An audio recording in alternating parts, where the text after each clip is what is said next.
다윗 11번째 시간입니다. 하나님께서 인생 그릇에 담으시는 것, 애통이라는 제목으로 하나님의 말씀을 나누도록 하겠습니다. 마태복음 5장에 보시면 예수님께서 마태복음에서 가장 첫 번째로 설교를 하십니다. 그 설교는 다들 아시는 대로 산상설교입니다. 예수님의 산상설교 중에 가장 먼저 말씀하시는 주제는 바로 팔복이지요. 심령이 가난한 자는 복이 있나니, 애통하는 자는 복이 있나니, 온유한 자는 복이 있나니, 의에 줄이고 목마른 자는 복이 있나니 등등 해서 8가지 복을 말씀하십니다. 이 8가지 복은 다들 느끼시다시피 역설적이고 세상의 논리와 가치를 비트는 것이기 때문에 사람들에게 잘 받아들여지거나 이해하기 쉽지가 않습니다. 특히 8가지 복 중에 우리가 가장 이해하기 어렵고 받아들여지기 어려운 복은 오늘 설교 제목에도 나와 있다시피 5장 4절에 있는 애통하는 자는 복이 있나니, 애통일 것입니다. 이 애통이 왜 복인지 헬라어로 살펴보면 애통이 왜 복인지 더 이해하기 어렵습니다. 애통을 헬라어로 보시면 펜테오라고 되어 있는데요, 뜻이 창자가 끊어질 것 같은 처절한 아픔입니다. 혹시 성도님들 중에 인생 사시면서 창자가 끊어질 것 같은 처절한 아픔을 경험해 보신 적 있지 않으십니까? 사람이 언제 창자가 끊어지는 고통을 경험할까요? 사랑하는 자녀나 사랑하는 남편, 사랑하는 가족을 잃어버렸을 때, 또한 믿었던 배우자로부터 배신을 당하고 가정이 깨지고 이혼하게 되었을 때, 또 재산이 또한 사업이 하루아침에 다 무너져 버려서 길바닥에 내앉게 되었을 때, 또한 의사로부터 갑작스럽게 당신은 몇 개월 못 삽니다, 삶을 정리해야 됩니다 라는 청천벽력 같은 시한부 선고를 받았을 때, 뿐만 아니라 역사적으로 보면 우리나라가 망했을 때, 또한 교회적으로 보면 교회가 산산조각 나서 성도들이 다시 다 뿔뿔이 흩어져 버렸을 때, 그때 우리는 창자가 끊어지는 것 같은 고통과 아픔을 경험하죠. 그러기에 애통이 복이다라고 말씀하시는 이 예수님의 말씀에 흔쾌히 동의할 수가 없고 오히려 반발심이 들기도 합니다. 윤동주 시인은 다들 아시다시피 기독교인이었습니다. 그는 서시 그리고 십자가 같은 시를 통해서 자기의 신앙 고백적 내용을 노래합니다. 그런데 기독교인이었음에도 불구하고 윤동주 시인 역시 예수님의 팔복 말씀은 잘 납득하기가 어려웠던 모양입니다. 그래서 윤동주 시인은 예수님의 팔복에 정면 도전하는 시를 하나 씁니다. 제목이 팔복입니다. 보시면 슬퍼하는 자는 복이 있나니, 슬퍼하는 자는 복이 있나니, 이렇게 8번 기록하고 맨 마지막에 저희가 영원히 슬플 것이요, 예수님께서는 그들이 위로를 받을 것이다 라고 말씀하셨는데 정반대로 영원히 슬플 것이다 라고 이야기를 합니다. 아마 이 윤동주 시인은 기독교인이었지만 당시 나라 잃은 슬픔 가운데 우리나라 현실이 어떻게 이 복일 수 있는가 납득되지 않아서 아마 예수님께서 가르쳐 주신 이 팔복 중에 2번째 복을 동의하기가 쉽지 않았던 것 같습니다. 그래서 마지막에 저희가 영원히 슬플 것이요 라고 적었던 것으로 보여집니다. 이 윤동주 시인이 이 시를 적으면서 얼마나 마음에 내적 갈등이 있고 얼마나 고군분투했는지 그 자필 원고가 남아 있습니다. 보시면 팔복이라고 적고 옆에 슬퍼하는 자는 복이 있나니 이렇게 8번 적고 나서 처음에는 저희가 슬플 것이요 라고 적었습니다. 근데 이게 좀 불경스럽게 느껴졌는지 지웁니다. 그리고 옆에 다시 저희가 위로함을 얻을 것이요 라고 성경대로 적었지만 납득이 안 되는 거죠. 그러니 또 지웁니다. 그리고 옆에다 또 적습니다. 저희가 슬플 것이요 라고 적었다가 한 번 더 단호하게 추가해서 영원히를 넣습니다. 윤동주 시인의 이 애통이 복이라는 예수님의 말씀에 대한 반발, 어떻게 공감이 되지 않으십니까? 여러분, 우리 인생 가운데도 고통, 애통, 절박함, 신음소리, 아우성, 부르짖음, 이게 어떻게 복이 될 수 있단 말입니까? 근데 그럼에도 불구하고 분명히 성경에 예수님께서는 애통하는 자는 복이 있나니 그들이 위로를 받을 것이며 라고 기록하고 있습니다. 뿐만 아니라 오늘 성도님께서 읽으신 다윗의 인생을 통해서 하나님께서 보여주시는 것도 애통은 복이 있다라고 말씀을 해주십니다. 그렇다면 왜 애통이 복일까요? 오늘 그 이야기를 좀 함께 나누려고 합니다. 오늘 본문 사무엘하 1장 1절, 2절, 4절 말씀 화면 보시면서 함께 읽어보도록 하겠습니다. 사울이 죽은 후에 다윗이 아말렉 사람을 쳐 죽이고 돌아와 다윗이 시글락에서 이틀을 머물더니 사흘째 되던 날에 한 사람이 사울의 진영에서 나왔는데 그가 대답하되 사울과 그의 아들 요나단도 죽었나이다 하는지라. 지난 시간 우리는 사울이 자기의 빼앗긴 처자식과 또한 재산을 아말렉 군사들과 싸워서 다시 되찾고 회복하는 내용을 함께 나눴습니다. 처자식과 또한 재산을 되찾은 이 다윗은 다시 시글락 땅으로 돌아옵니다. 그리고 시글락 땅에 있은 지 3일째 되던 날 옷이 해이해진 아말렉 청년이 급하게 다윗에게 뛰어들어옵니다. 그리고 소식을 전해줍니다. 블레셋과의 전투가 있었는데 사울왕과 요나단이 전사했습니다. 그러자 이 소식을 들은 다윗의 반응이 1장 11절 12절에 나와 있습니다. 함께 읽어보실까요? 이에 다윗이 자기 옷을 잡아 찢음에 함께 있는 모든 사람도 그리하고 사울과 그의 아들 요나단과 여호와의 백성과 이스라엘 족속이 칼의 죽음으로 말미암아 저녁 때까지 슬퍼하며 울며 금식하니라. 다들 아시다시피 다윗에게 있어서 사울은 숙적이고 평생 원수입니다. 다윗은 사울 때문에 청소년 시기부터 청년 그 꽃다운 시기를 짐승처럼 광야에서 이리저리 방황하며 도망다니며 생활을 했습니다. 또한 이스라엘 백성이라는 자긍심을 갖고 있었고 그걸 유지하고 싶었던 다윗은 사울을 용서해줘도 그가 전혀 개선될 여지가 없자 어쩔 수 없이 이스라엘인의 정체성을 버리고 그는 블레셋 시글락 땅에 망명신청까지 했습니다.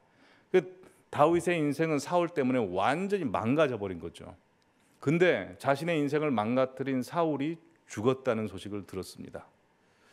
사울의 죽음은 다윗에게 무엇을 의미합니까? 광야 끝, 고생 끝, 고통 끝, 절망 끝, 그의 삶의 걸림돌이 끝입니다.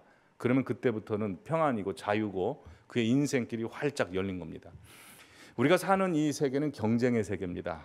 경쟁의 세계 속에 사는 사람들이 느끼는 자연스러운 감정은 내가 경쟁자로 느끼는 그 사람이 넘어질 때 나는 기회를 잡습니다.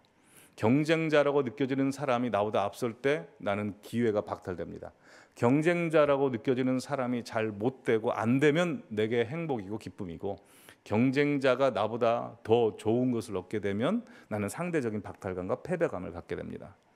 근데 그 경쟁의 시대에 다윗의 숙적이고 라이벌이라고 할 수 있는 사울이 죽었습니다. 그것은 다윗에게 있어서 굉장히 기분 좋은 일이고 그의 인생에 평안을 주는 일입니다. 근데 오늘 본문에 등장하는 다윗의 반응은 경쟁의 세계 속에 사는 사람의 반응이 아닙니다. 그는 애통합니다. 진심으로 애통합니다.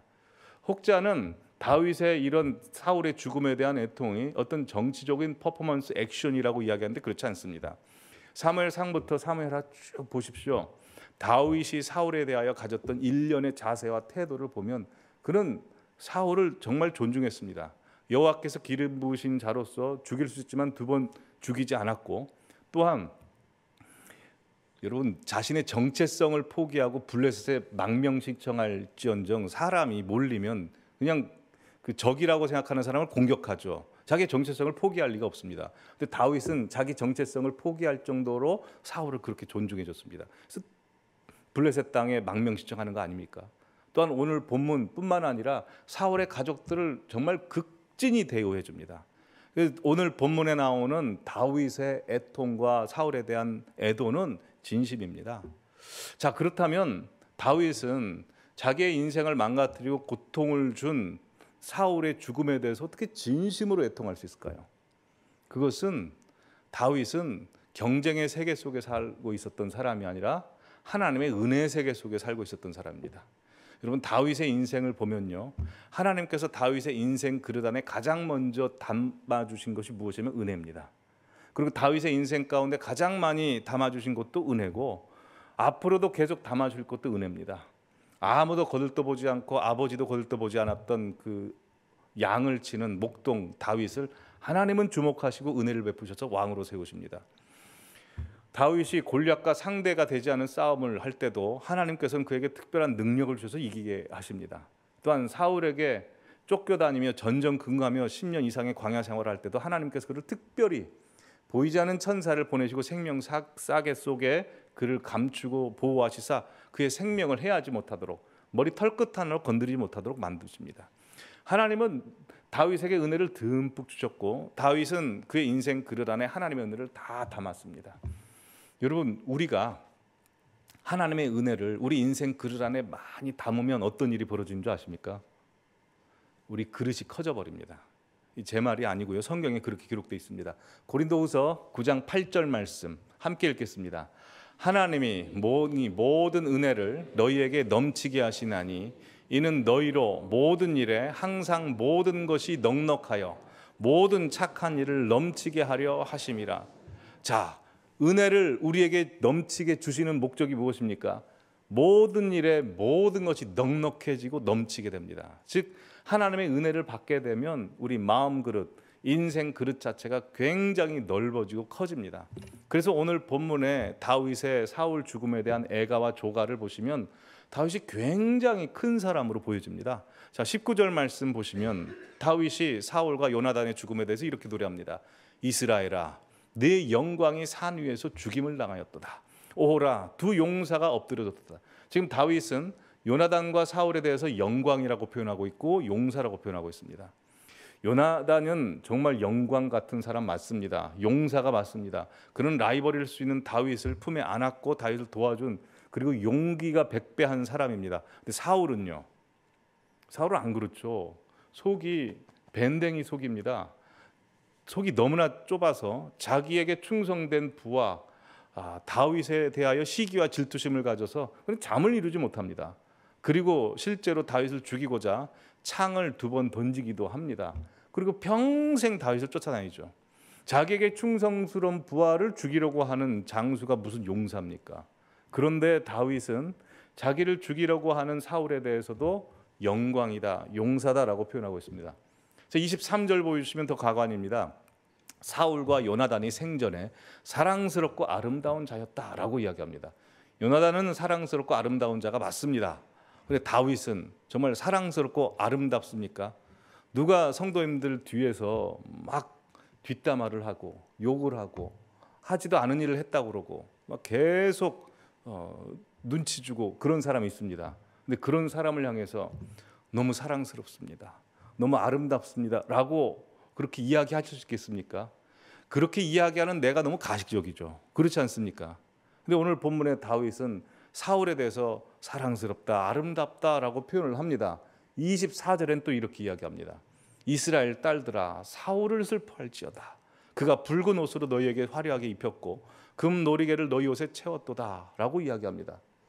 사무엘상 18장에 보면 블레셋과 전쟁하여 골리앗을 물리치고 돌아온 다윗에 대해서 이스라엘 여자들이 다윗은 만만이요 사울은 천천히로다 라고 해서 사울의 마음속에 질투심과 시기심을 갖게 했죠. 근데 다윗은 그 여인들에게 이렇게 얘기합니다. 여인들아, 사울의 죽음을 슬퍼하라. 사울이 너희를 위하였도다 라고 이야기하는 겁니다. 근데 오늘 본문의 시를 쭉 읽고 듣고 보다 보면 참 신기한 게 있습니다. 지금 다윗이 사울을 높이고 있습니다. 근데 다윗이 사울을 높이고 있는 노래를 들으셨을 때 지금까지 성도님들께서 가지신 사울에 대한 평판이 달라졌습니까? 안 달라졌습니까? 이야, 다윗 노래를 들어보니까 사울이 진짜 굉장한 사람이네. 야, 역시 대단하다라고 생각하시는 분 계십니까? 아무도 안 계시죠. 사울에 대한 평가는 전혀 달라지지 않았습니다. 그런데 사울을 높이는 다윗에 대한 평가는 달라지죠. 다윗 진짜 대단한 사람이네. 속이 크네. 우리도 마찬가지입니다. 옆에 있는 분들을 우리가 낮추면 그분이 낮아지는 게 아니고 누가 낮아집니까? 낮추는 내가 낮아지고요. 옆에 있는 분을 내가 높이면, 높은 분도 아닌데 계속 높이면 옆에 있는 분이 높아지는 게 아니라 내가 높아집니다. 그렇게 성도님들께서 가장 가까운 사람, 낮아 보이는 사람들을 항상 높이셔서 하나님께서 성도님들을 높이시기를 간절히 기원합니다. 계속 낮추면 내가 낮아집니다.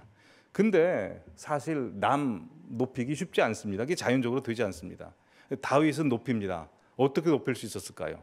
아까도 말씀드렸다시피 다윗의 인생 그릇 안에 하나님께서 은혜를 주셨기 때문에 다윗의 마음이 커져버린 겁니다.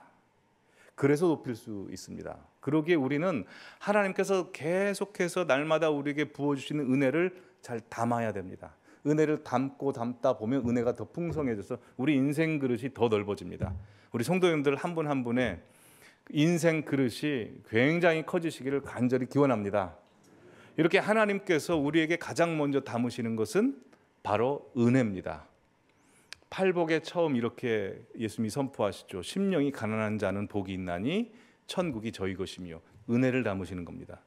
근데 그렇게 은혜를 담으시고 우리의 인생 그릇을 키우시고 나서 담는 게 있습니다. 심령이 가난한 자는 복이 있나니 다음에 뭐가 나옵니까? 애통하는 자는 복이 있나니. 그 다음 하나님께서 우리에게 담으시는 게 바로 애통입니다.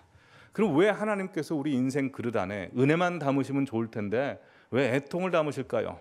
왜 애통을 담으실지 여러 가지 이유가 있지만 오늘 본문을 통해서 크게 두 가지로만 말씀을 드리겠습니다. 첫 번째로 하나님께서 우리 인생 그릇 안에 애통을 담으시는 이유는 애통이 우리를 치유하고 우리 자녀와 우리 가족들을 치유하고 이웃들을 치유하기 때문에 그렇습니다.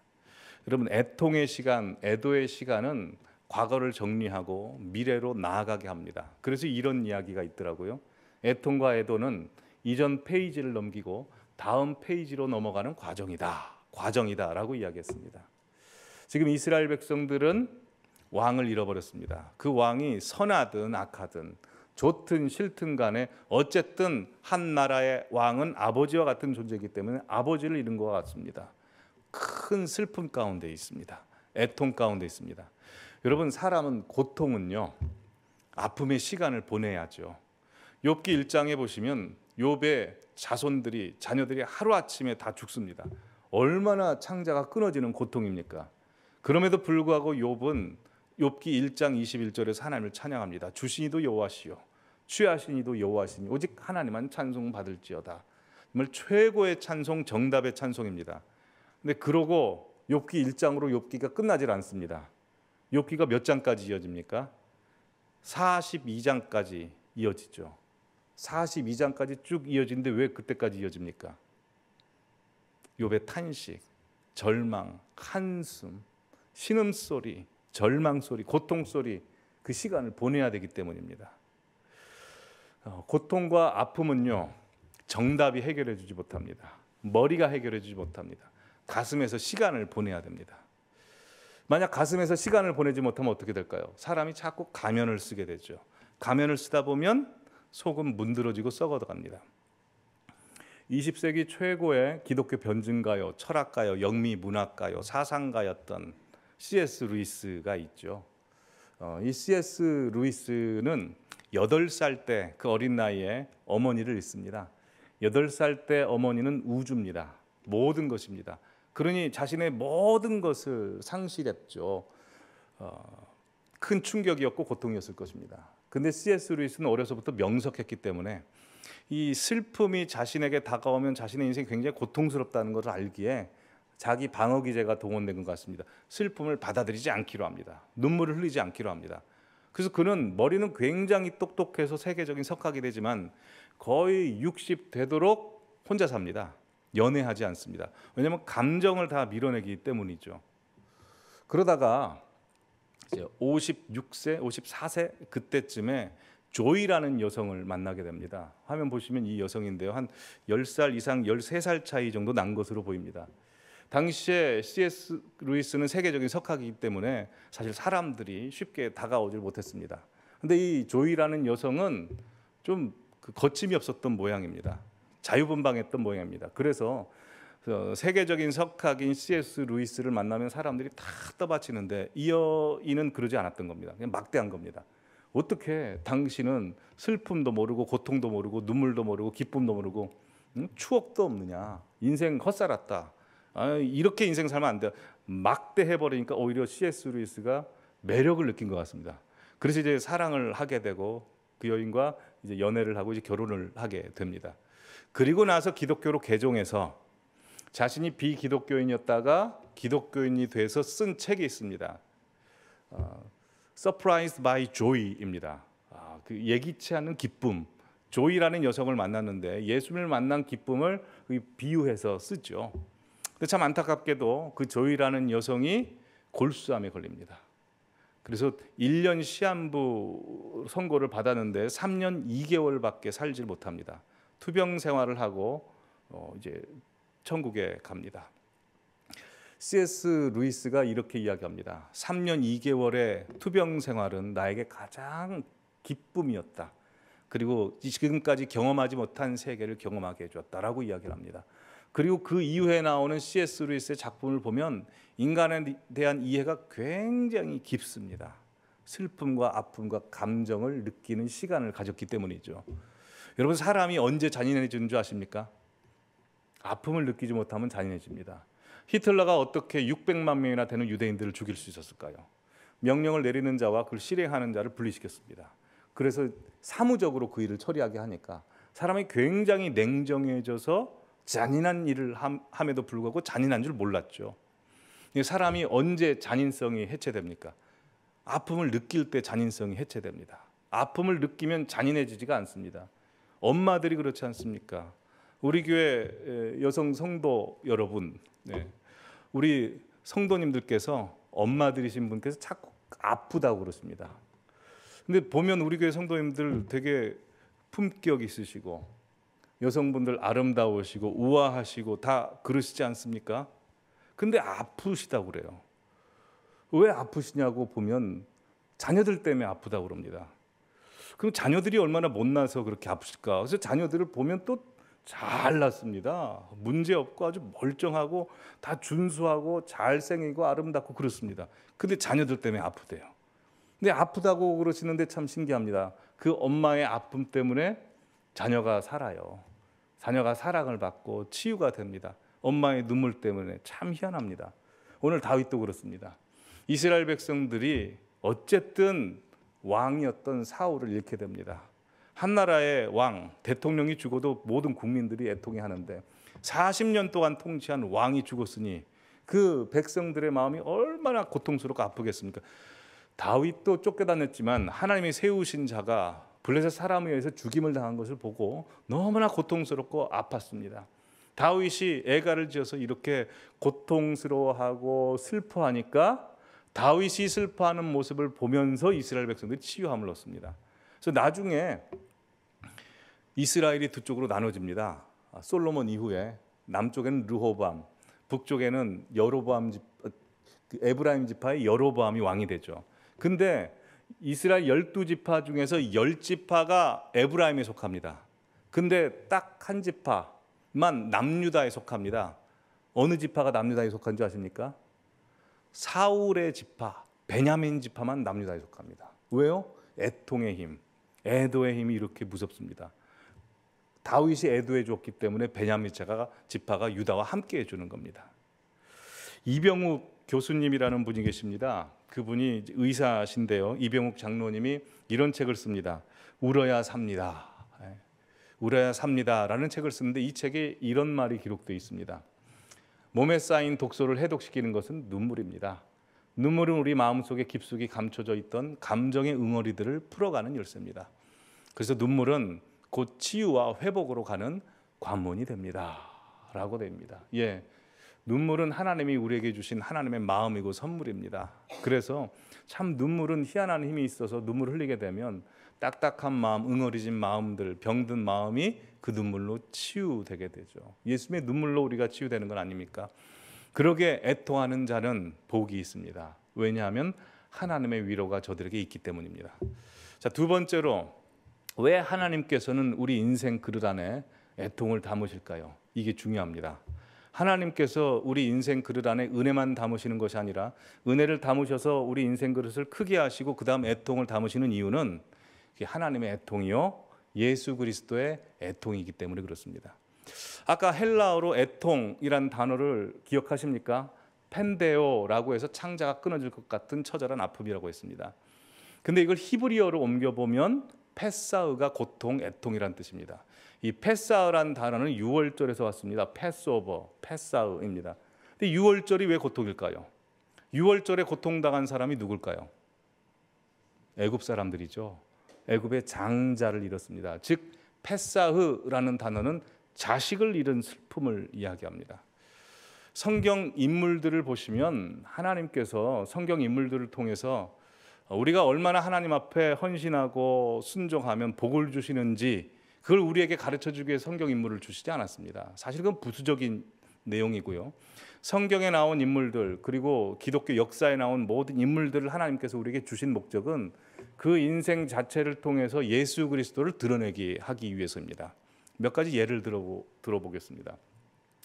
창세기 22장에 보시면 하나님께서 100세 때 그 귀중한 아들을 얻은 아브라함에게 그 아들을 하나님이 주셔놓고 바치라고 합니다. 100세 때 얻은 이삭, 아브라함에게 있어서 얼마나 눈에 넣어도 아프지 않을 아주 소중하고 귀중한 아들이지 않습니까? 근데 그 아들을 달라고 합니다. 또한 이해되지 않는 명령입니다. 하나님이 주신 아들이고 또한 어떻게 사람이 사람을 죽일 수 있습니까? 근데 하나님이 그 명령을 하십니다. 이해되지 않은 명령이지만 명령을 하신 하나님 때문에 꼭 참고 그 명령을 순종하기로 합니다. 그래서 아브라함이 이삭을 데리고 모리아산에 올라갔죠. 올라갈 때 아들 이삭이 묻습니다. 아빠, 제사하러 올라가는데 번제드릴 양은 어디 있어요? 라고 물어보자 아브라함이 당황하면서 이렇게 말합니다. 번제할 어린 양은 하나님이 다 준비하셨을 거야. 아마 아브라함은 이때 자기가 무슨 말을 했는지 몰랐을 겁니다. 그냥 둘러댔겠죠. 그리고 올라가면서 생각을 해보는 겁니다. 아브라함이 지금까지 양을 어떻게 바쳤습니까? 양 바치는 거 생각하지 않았겠습니까? 좀 잔인하지만 말씀을 드리면 제사를 드릴 때는 일단 어린 양의 목을 칼로 찌릅니다. 그리고 피를 다 뺍니다. 그리고 각을 떠야 돼요. 각을 뜬다는 건 가죽을 다 벗기고 뼈와 뼈 사이에 있는 근육과 살을 다 제거합니다. 그리고 내장을 빼내고 물로 씻어서 불로 다 하나님 앞에 드리는 게 제사입니다. 근데 그걸 자기 아들한테 해야 되는 겁니다. 얼마나 긴장하면서 벌벌 떨면서 산에 올라갔겠습니까? 다 올라갔습니다. 근데 하나님 막으시지 않는 거예요. 어쩔 수 없이 얘를 잡아야 되는구나 하고 이삭을 밧줄로 묶습니다. 밧줄로 묶는데 이삭이 가만히 있어요. 이삭이 아는 거죠. 내가 재물이구나. 왜냐하면 이삭이 어릴 때부터 봤습니다. 아버지 아브라함이 하나님을 너무나 사랑하고 소중히 여겼기 때문에 제사를 드릴 때도 좋은 양, 좋은 소만 골라서 제사를 드렸거든요. 이번에는 아빠의 이로 내가 재물이구나 라는 걸 직감적으로 아는 겁니다. 근데 그걸 알고 있는 이삭을 바라보는 아브라함 어떻겠습니까? 마음이 그때 이제 더 찢어지죠. 반항이라도 해야 되는데 반항을 안 하네요. 도살장에 끌려가는 어린 양처럼 반항을 하지 않는 아들의 모습을 보는 아브라함의 마음은 막 찢어지는 거죠. 하나님이 막지 않으시니까 이를 악물고 이제 칼을 들고 이제 이삭의 목을 찌르려고 이제 시도를 하는데 하나님이 급하게 막으십니다. 됐다. 네가 나를 얼마나 경외하는 줄을 내가 알겠다라고 막으십니다. 그리고 나서 아브라함이 눈을 들어서 보니까 순양이 딱 있습니다. 정말 아브라함이 하나님이 자기를 위하여 준비할 것이다 라고 했는데 그 말이 맞았어요. 그래서 그 땅 이름을 여호와 이레라고 합니다. 여러분, 우리는 이 본문을 하나님께서 우리 쓸 것 채워주시고 우리 공급할 것 채워주신다라는 정도로만 알고 있지만 사실 이 아브라함의 이야기를 통해서 아브라함과 우리에게 말씀하고자 하는 건 이것입니다. 하나님이 뭘 준비했다는 겁니까? 예수님을 준비하셨다는 겁니다. 이 사건을 통해서 보여주고자 하는 것은. 그래서 여호와의 산에서 준비하리라 라고 했는데 그때 하나님이 뭘 준비하신 겁니까? 이미 골고다 언덕에서 예수님을 준비했다 이거죠. 이게 이 본문입니다.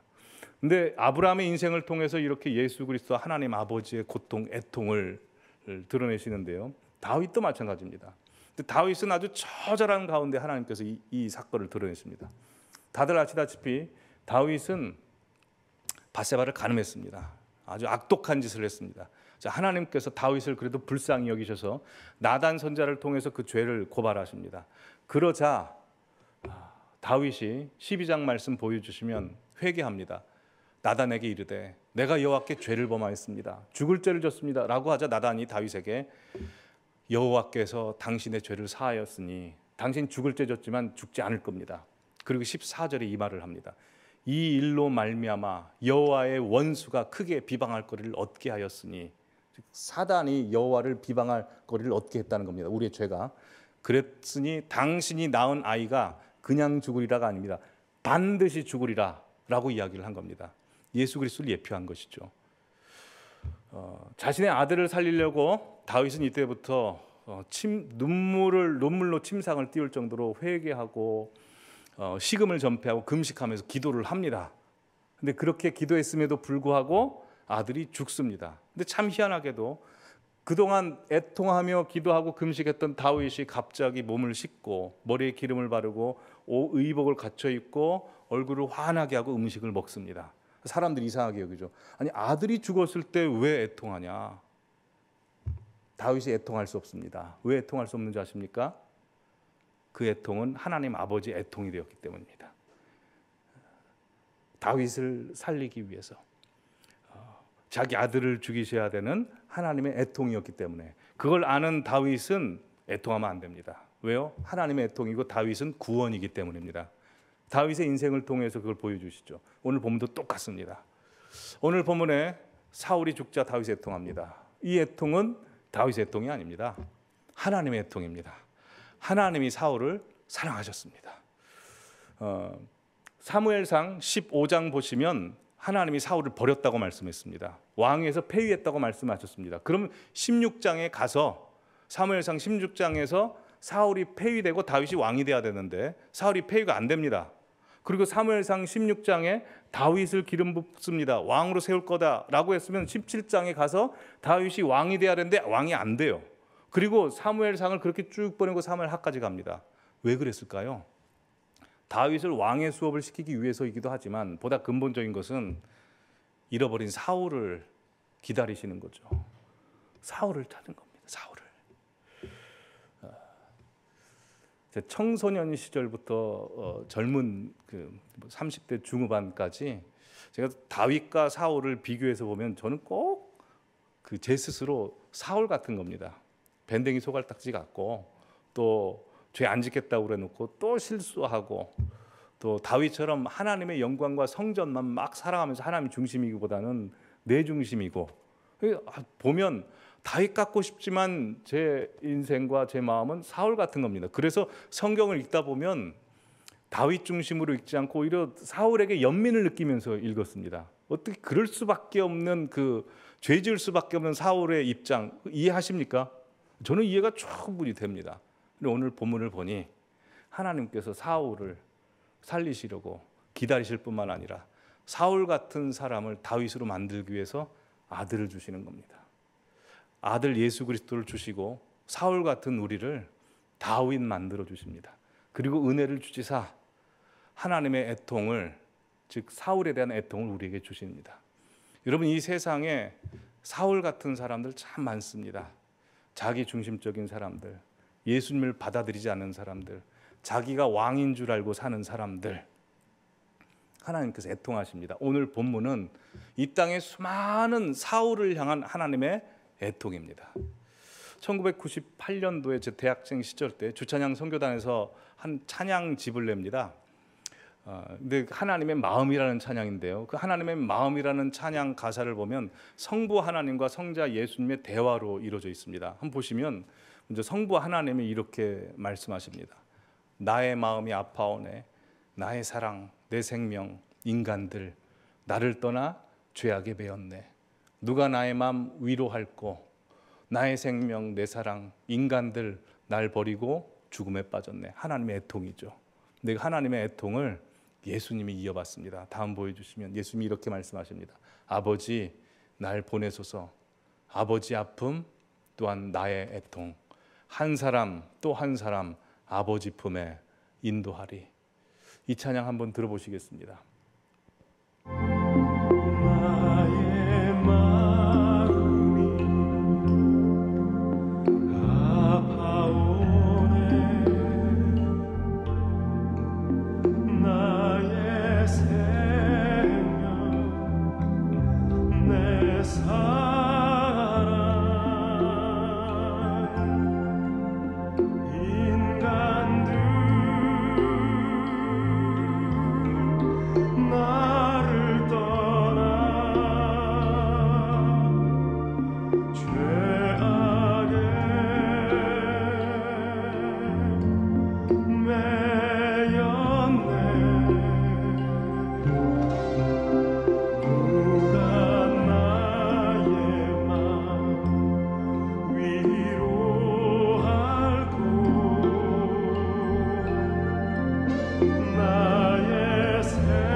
(25일간) 감사 특별 새벽 기도회를 통해서 하나님께서 계속해서 저에게 부어주신 마음은 하나님의 애통이었습니다.